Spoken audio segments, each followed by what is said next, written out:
नर्मदे हर, मात श्री नर्मदे हर। देव उठनी 11, कार्तिकी एकादशी। दिवाली के बाद सभी नर्मदा परिक्रमा का संकल्प करेंगे। नए परिक्रमावासी अपनी परिक्रमा की यात्रा शुरू करेंगे, चाहे ओंकारेश्वर हो, चाहे कोई भी घाट हो। माँ नर्मदा की परिक्रमा हम कहीं से भी, कोई भी घाट से परिक्रमा का संकल्प कर सकते हैं।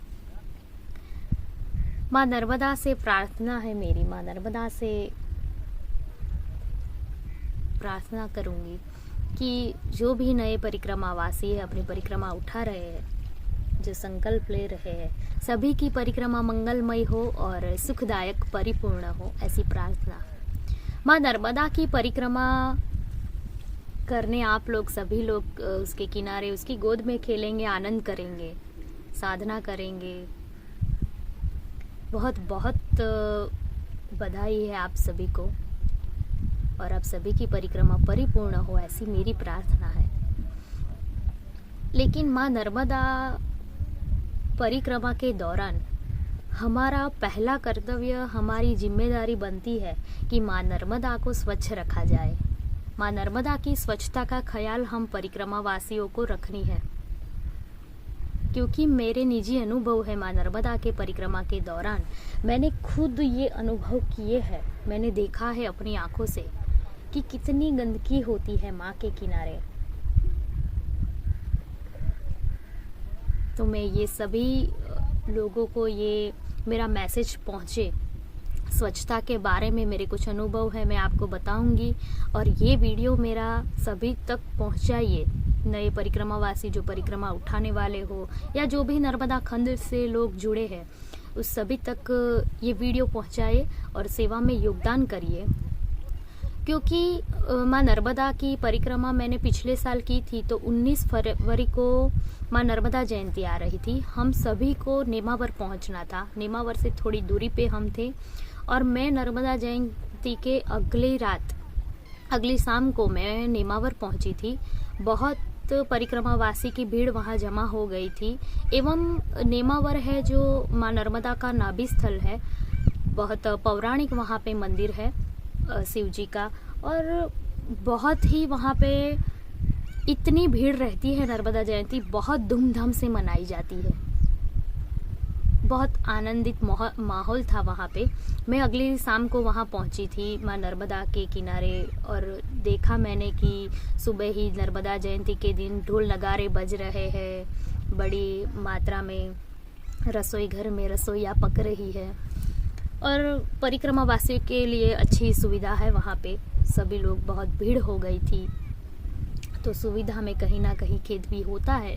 और माँ नर्मदा के किनारे में सुबह ही जाके वहाँ जो मंदिर है वहाँ जरूर वहाँ बैठी हूँ, और सभी चीज़ें मैं देख रही हूँ और माँ को देख रही हूँ। मुझे तो माँ के साथ समय बिताना बहुत अच्छा लगता है, तो मैं माँ के किनारे बैठी हूँ और ऊपर से सब देख रही हूँ कि क्या हो रहा है माँ नर्मदा जयंती में। वहाँ नीचे पूजा पाठ चल रहे होते हैं। दूर दूर कई गांव से लोग नेमावर आते हैं नर्मदा जयंती मनाने के लिए। आसपास के गाँव के लोग की भी वहाँ भीड़ रहती है, एवं परिक्रमा वासियों की भी। हमने सुबह स्नान किया माँ नर्मदा जी में जाके जल्दी उठकर, और वहाँ फिर माँ नर्मदा जन्मोत्सव हमने मनाया। मुझे बहुत अच्छा लगा। और शाम हुई, शाम को मैं देख रही हूँ सभी लोग, पूरा दिन हो गया सबको स्नान करते करते, और शाम को मैं ऐसे ही वहाँ माँ नर्मदा के किनारे एक नाव थी, वहाँ जाके मैं बैठ गई और देख रही हूँ आसपास महिलाएं, सभी लोगों की बच्चे सब माँ नर्मदा में खेल रहे हैं, उसके साथ आनंद कर रहे हैं। लेकिन माँ नर्मदा की स्वच्छता का विचार किसी को नहीं आया। मैं वहाँ नाव में बैठी थी और माँ को आसपास जैसे मैंने देखा, मेरी नज़र दूर तक गई, तो जो भी लोग वहाँ पूजा के लिए जो सामान लाते थे वो चढ़ाते थे। जो प्लास्टिक की वो जो बैग होती है वो वही छोड़ के जाते हैं। जो जिसने भी स्नान किया वहाँ पे, वो सब की शायद मान्यता होगी, तो वो कपड़े भी वहाँ छोड़ के जा रहे हैं। मैंने देखा तो सभी के अंडरगारमेंट तक वहाँ छोड़े हुए थे माँ नर्मदा में। और लिटरली मैं माँ के किनारे उसकी हालत देख के, मतलब मेरे आंखों से आंसू गिर रहे थे कि माँ नर्मदा जयंती यानी माँ नर्मदा जन्मोत्सव, उसके किनारे उसके जन्मदिन पर ये हालत है। हम इतनी अंधश्रद्धा में डूबे हुए हैं कि माँ नर्मदा में स्नान करने आ रहे हैं, वो कपड़े आपको घर नहीं ले जाना है तो आप कहीं पे ले जाके उसको जला दीजिए, उसका नाश करिए, या वहाँ नगर पालिका ने बहुत सुविधा की थी, वहाँ कचरे में डालिए। लेकिन नहीं, किनारे पे ही सब अंडरगारमेंट माँ के पानी में डूबे हुए थे, कई किनारे पड़े हुए थे। देख के शर्म आती थी मुझे और मेरे आंखों से आंसू गिर रहे थे कि माँ नर्मदा, तेरे जन्मदिन पर तेरी ये हालत, मुझसे रहा नहीं गया। मेरी आंखें नम हो गई और मैंने अपनी आंखों से आंसू पोंछे और माँ नर्मदा के लिए मैंने सोचा कि नहीं, मैं बैठी नहीं रहूँगी, आज मैं कुछ करूँगी माँ के लिए। मैं कुछ तो अपना योगदान करूँ, मैं कुछ तो अपने सेवा में लगाऊं अपने आप को। मैं उठी और मैंने माँ को दिया नहीं जलाया था उस दिन। तो मैंने सोचा कि माँ के लिए दिया शायद जरूरी नहीं है। सभी लोग दिए जला रहे थे। मेरे साथ जो परिक्रमा में थे वो दो भैया भी, उनका कुछ संकल्प था कि 108 दिए जलाने हैं उनको। वो डिस्पोजेबल पेपर के वो दिए थे, तो उसमें वो 108 घी इतना सारा लाए थे, सब दिए वो कर रहे थे, जला रहे थे और माँ नर्मदा में समर्पित कर रहे थे दिए को।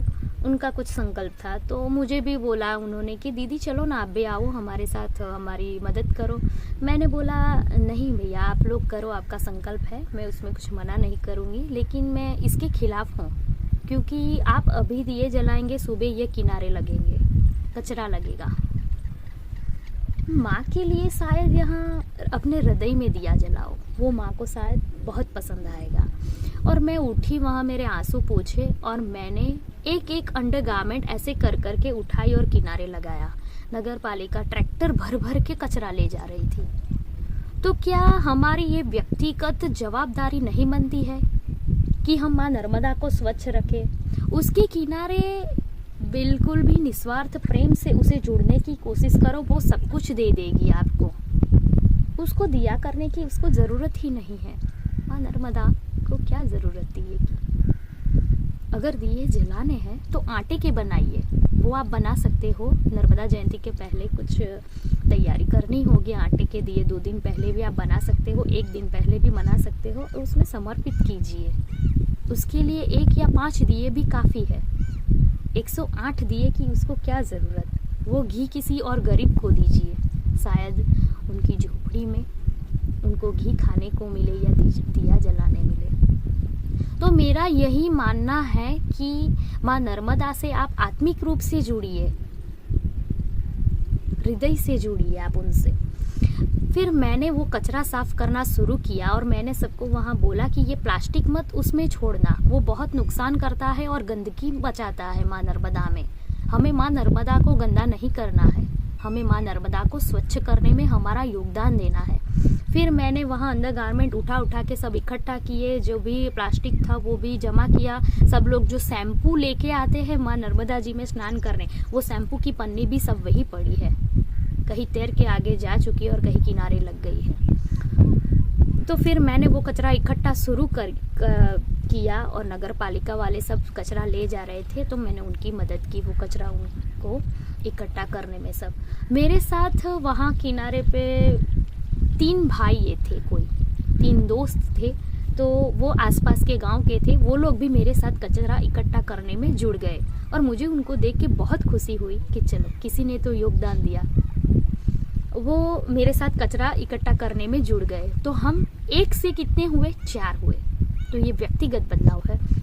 उन्होंने भी मेरी मदद की, तो बहुत उसका जो किनारा था वो बिल्कुल साफ लगने लगा था और मैं माँ को देख के बहुत खुश हुई कि माँ ये तेरा जन्मदिन है।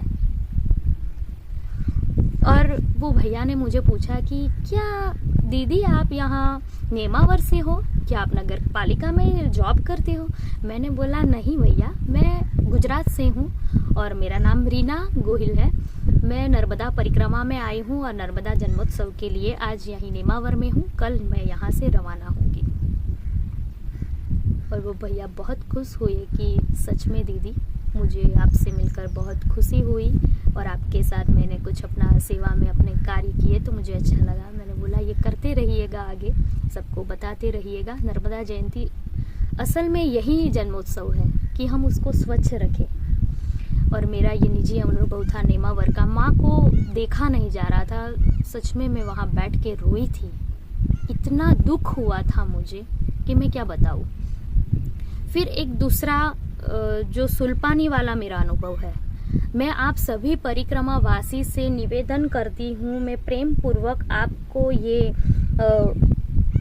रिक्वेस्ट करती हूँ कि सुल्पानी में आप जो बच्चे को चॉकलेट देते हो, मैंने अपने आंखों से देखा है कि बच्चे चॉकलेट के लिए स्कूल नहीं जा रहे। खुद उनकी मम्मी पापा से हमारी बात हुई थी तो उन्होंने सबने बताया था कि हमारे बच्चे, और कई लोगों के वहाँ के अनुभव थे जो मैंने पिछले साल परिक्रमा की थी, सभी लोग बता रहे थे कि ये गलत है।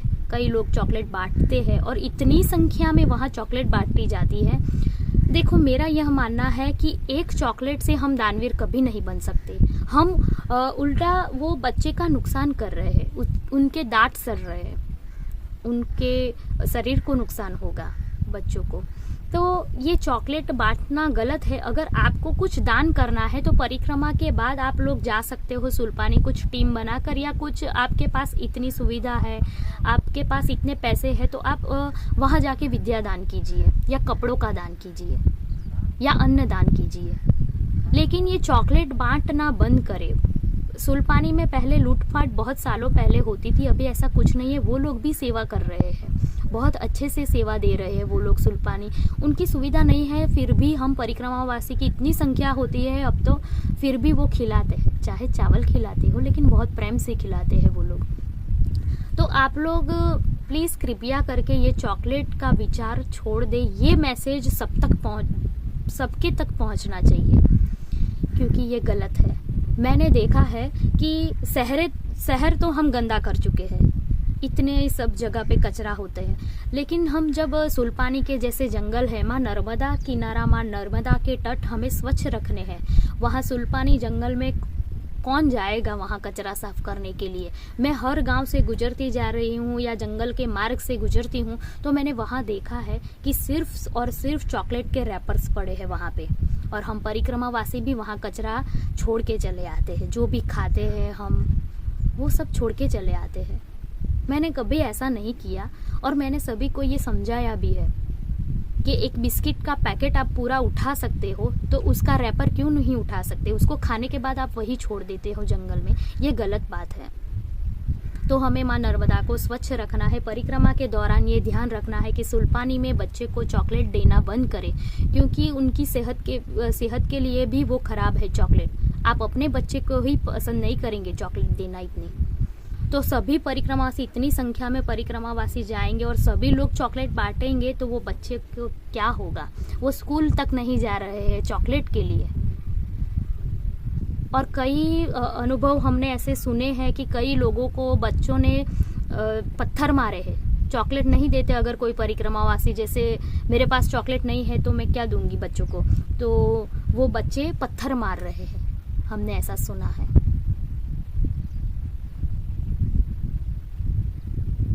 तो हम ये उनको ट्रेनिंग दे रहे हैं कि कुछ ना मिलने पर पत्थर मारो, हम ही सिखाते हैं।